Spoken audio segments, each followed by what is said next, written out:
앞선 8장부터 이어지는 11장까지를 보면 하나님께서는 7나팔을 차례대로 불게 하시는 장면이 나옵니다. 그리고 그 7나팔이 불릴 때마다 이 세상에는 재앙이 일어나기 시작합니다. 그런데 이 재앙을 살펴보면 어디선가 많이 본 장면들이 떠오릅니다.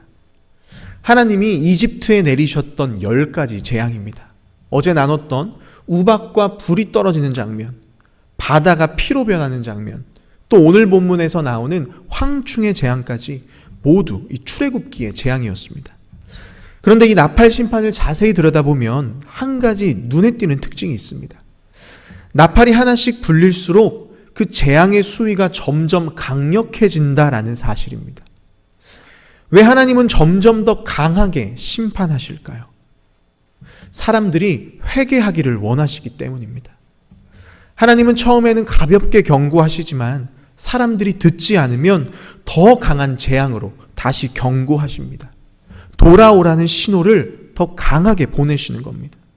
그래서 이 7나팔 심판은 하나님께서 세상을 멸망시키려는 게 아니라 마지막 순간까지 돌이키게 하시려는 그 하나님의 애타는 마음이 담겨 있습니다. 앞서 보았던 이 첫 번째부터 네 번째 나팔은 자연세계를 향한 심판이었습니다. 각 나팔이 불려질 때마다 땅, 바다, 강, 해달별 같은 자연세계의 재앙이 임했습니다. 오늘 본문부터 시작되는 5번째 나팔부터는 이 심판의 방향이 자연에서 사람으로 옮겨집니다. 이제 하나님께서는 본격적으로 하나님을 믿지 않는 사람들을 대상으로 심판을 시작하십니다. 1절을 보면 5번째 천사가 나팔을 불자 요한은 땅에 떨어진 별 하나를 보게 됩니다. 여기서 땅에 떨어진 별은 하늘에서 내려온 천사를 말합니다. 비슷한 표현이 요한계시록 20장 1절에도 나오는데 그 말씀을 보면 하늘에서 내려온 천사가 무저갱의 열쇠를 가지고 있었다라고 말합니다. 오늘 본문에서도 이 땅에 떨어진 별, 천사가 무저갱의 열쇠를 받았다라고 기록합니다. 자, 그렇다면 이 열쇠는 누구의 것이고 또 누가 이 열쇠를 천사에게 준 걸까요? 요한계시록 1장 18절을 보면 예수 그리스도께서 사망과 음부의 열쇠를 가지고 있다라고 말합니다. 이처럼 무저갱의 열쇠는 원래 예수님께서 가지고 계셨고 또 예수님께서만 이 무저갱을 열 수 있는 권한을 가지고 있었습니다.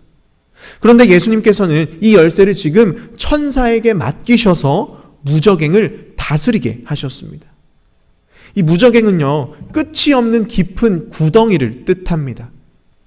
성경에서는 하나님의 통제 아래 악한 영들이 잠시 갇혀있는 장소를 말합니다. 실제로 누가복음 8장 31절을 보면 귀신들이 예수님께 제발 무저갱에 보내지 말아주십시오라고 애원하는 장면이 나옵니다. 그만큼 이 무저갱은 사탄도 두려워하는 장소입니다. 그런데 오늘 예수님은 천사에게 이 무저갱을 다스리고 관장할 수 있는 권한을 주셨습니다. 그리고 그것을 열게 하십니다. 천사를 통해 무저갱의 문이 열리자 그 안에서는 큰 화덕의 연기 같은 연기가 솟구쳐 올라오는데 이 연기가 얼마나 심했는지 태양도 가려지고 공기도 어두워졌다라고 말합니다. 당시 이 편지를 읽는 사람들은 화덕의 연기 하면 떠오르는 장면이 있습니다. 창세기 19장에 나오는 소돔과 고모라의 사건입니다. 하나님께서는 죄악으로 가득한 소돔과 고모라를 불과 유황으로 심판하셨습니다. 그리고 이 심판하는 장면을 목격한 아브라함은 그 불에 타버린 도시에서 올라오는 연기를 화덕의 연기처럼 피어오른다라고 표현했습니다. 요한은 의도적으로 이 소돔과 고모라의 이미지를 사용하면서 회개하지 않으면 소돔과 고모라와 같은 운명을 맞이하게 될 것이다 라고 경고합니다. 이제 무저갱이 열리면서 본격적으로 믿지 않는 사람들을 향한 재앙이 시작되었습니다. 어떤 재앙일까요? 3절, 연기 속에서 전관의 권세를 받은 황충이 땅 위로 나옵니다. 여기서 황충은 메뚜기입니다. 고대 중동에서 메뚜기 떼는 가장 무서운 재앙이었습니다. 왜냐하면 이 메뚜기 떼는 보통 수십억 마리가 떼를 지어서 이동하기 때문에 단 수시간 만에 농작물을 전멸시키고 땅을 황폐하게 만들었기 때문입니다. 당시 사람들에게 농업은 곧 생존과 직결된 문제였기 때문에 이 메뚜기 떼가 나타난다는 건 국가적인 재난이었습니다. 이처럼 메뚜기 떼가 한번 지나가면 그 자리에는 아무것도 남아있지 않습니다. 모든 것이 갈아먹히고 황폐해지고 생명의 흔적이 사라져 버립니다. 이 무저갱에서 나온 이 황충도 그런 존재입니다. 하나님을 믿지 않는 사람들에게 가서 철저하게 무너뜨리고 황폐하게 만듭니다. 또 살아있어도 죽은 사람처럼 폐허로 만들어버립니다. 이 황충의 고통이 얼마나 큰지 6절 차라리 죽는 게 낫다라고 생각할 만큼의 고통을 주는 그런 악한 존재입니다. 당시 이스라엘 사람들에게 메뚜기 하면 떠오르는 두 가지 장면이 있습니다. 첫 번째는 출애굽기 10장에 나오는 애굽에 내렸던 8번째 재앙, 메뚜기 재앙입니다. 하나님은 모세를 통해 바로에게 경고하셨지만 바로가 완강하게 버티자 하나님은 메뚜기 떼를 보내서 애굽의 모든 식물을 먹어치우게 하셨습니다. 두 번째는 요엘서의 말씀입니다. 요엘 선지자는 이스라엘 백성들이 하나님의 말씀에 순종하지 않아서 하나님은 큰 메뚜기 떼를 보내 그들의 땅과 포도밭을 다 먹어버리게 하셨다라고 말합니다. 그러면서 메뚜기 떼보다 더 무서운 심판이 오기 전에, 즉 여호와의 날이 오기 전에 회개하라라고 외쳤습니다. 따라서 무저갱에서 황충이 나온다라는 것은 과거 하나님께서 출애굽과 또 요엘서에서 보여주신 그 무서운 심판이 다시 시작된다라는 것을 뜻합니다. 자, 그런데 3절, 이 황충은 전갈의 권세를 받았습니다. 보통 메뚜기는 농작물만 해치지 사람들에게는 직접적인 해를 가하진 않습니다. 하지만 전갈은 다릅니다. 치명적인 독침을 가지고 사람을 찌르고 고통을 주는 존재입니다. 따라서 여기서 말하는 황충은 일반적인 메뚜기가 아니라 사람들을 직접 공격하고 괴롭게 하는 하나님의 심판 도구입니다. 이 황충은 하나님을 믿지 않는 사람들에게 가서 그들의 삶과 마음을 무너뜨리고 고통스럽게 만듭니다. 그리고 이 고통은 예수님의 재림이 가까워질수록 더 강력해집니다. 왜 하나님께서는 믿지 않는 자들에게 이러한 재앙을 허락하실까요? 고통을 통해 회개할 수 있는 기회를 주시기 위함입니다. 하나님을 떠난 삶이 얼마나 괴로운지 깨닫고 돌아올 수 있도록 고통을 주신다라는 거예요. 4절을 보면 하나님은 이 황충들이 모든 사람을 해하도록 내버려 두지 않으십니다. 4절, 그들에게 이르시되 땅의 풀이나 푸른 것이나 각종 수목은 해하지 말고. 성경을 보면 풀, 나무, 푸른 것은 하나님의 백성을 상징합니다. 하나님은 이 황충들이 세상에 고통을 주는 것은 허락하셨지만 하나님께 속한 자들, 하나님의 백성만은 해하지 못하게 하신다라고 말합니다. 자, 반대로 4절, 이마에 하나님의 인침을 받지 아니한 사람들, 즉 예수님을 믿지 않은 사람들은 이 황충의 해를 입게 된다라고 말합니다. 이 장면은 이집트의 마지막 재앙을 떠올리게 합니다. 그때도 하나님은 이집트에는 재앙을 내리셨지만 이스라엘 백성들의 집에는 재앙이 미치지 않도록 보호하셨습니다. 마찬가지로 하나님은 지금도 심판 가운데서 자신의 백성을 보호하신다라고 말합니다. 그런데 특이한 것은 5절, 이 황충은 사람들을 괴롭게는 하지만 죽이지는 못합니다. 왜 하나님께서는 이 황충에게 고통만 주고 죽이지는 못하게 하셨을까요? 이 또한 회개할 기회를 주기 위해서입니다. 에스겔서 18장 23절, 내가 어찌 악인이 죽는 것을 기뻐하랴, 그가 돌이켜 사는 것을 기뻐하지 아니하겠느냐. 하나님은 살리기를 원하시는 분이지 죽이시는 분이 아닙니다. 믿지 않는 자들을 당장 죽여서 심판하실 수도 있지만 하나님은 그들에게 고통만 주셔서 회개할 수 있는 기회를 주십니다. 따라서 황충이 주는 고통은 하나님의 심판이기도 하지만 동시에 하나님의 인내하심과 자비와 사랑을 보여주는 일입니다.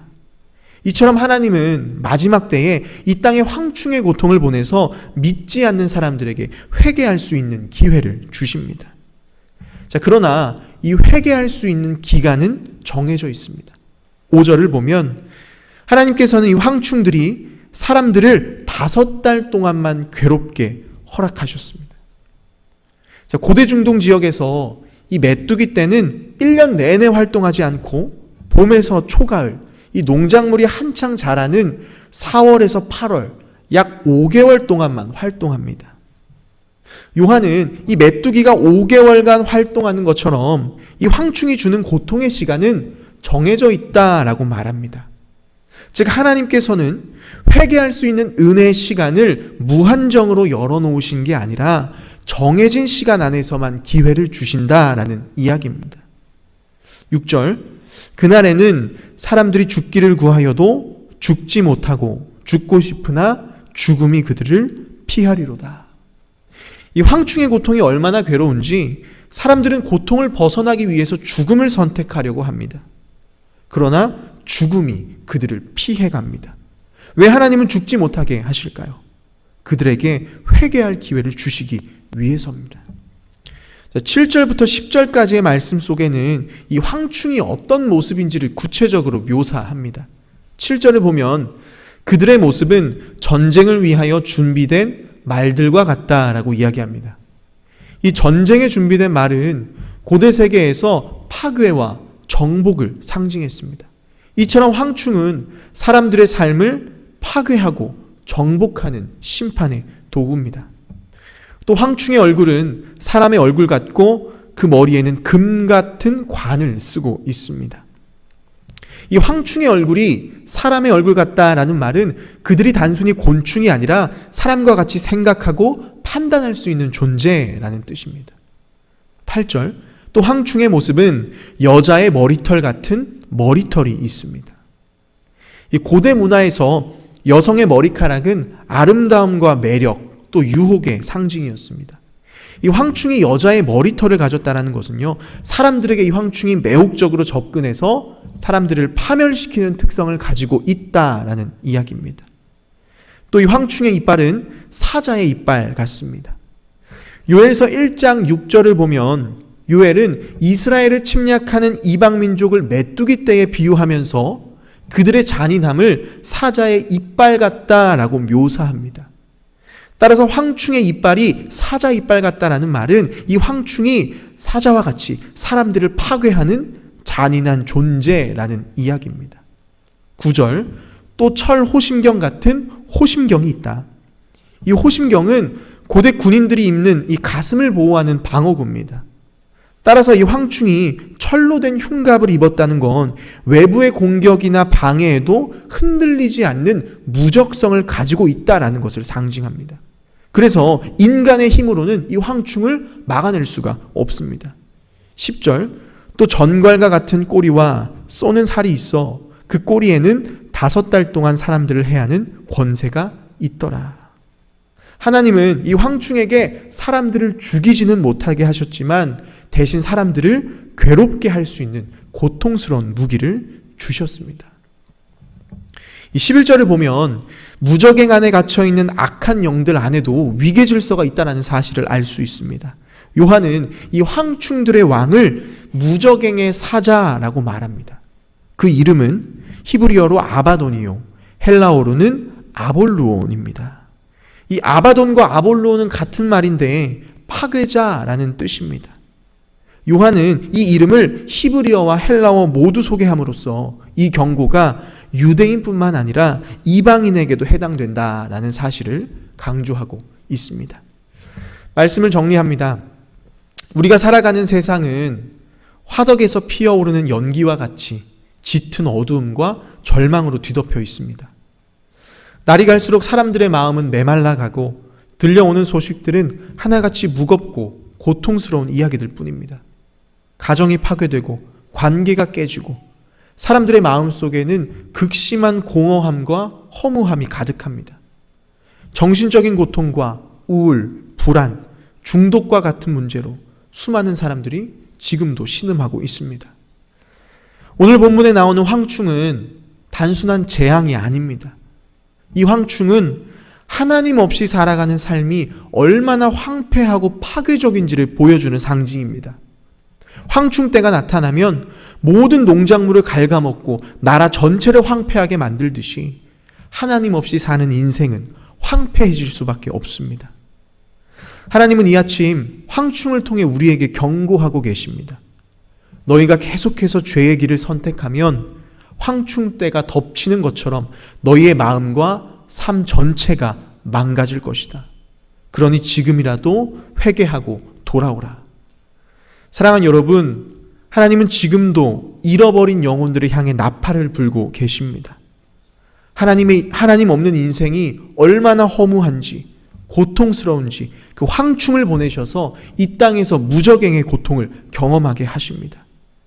자녀가 말을 듣지 않으면 부모가 때려서라도 올바른 길로 인도하듯이 하나님은 이 황충의 고통을 통해 회개하고 돌아오기를 원하십니다.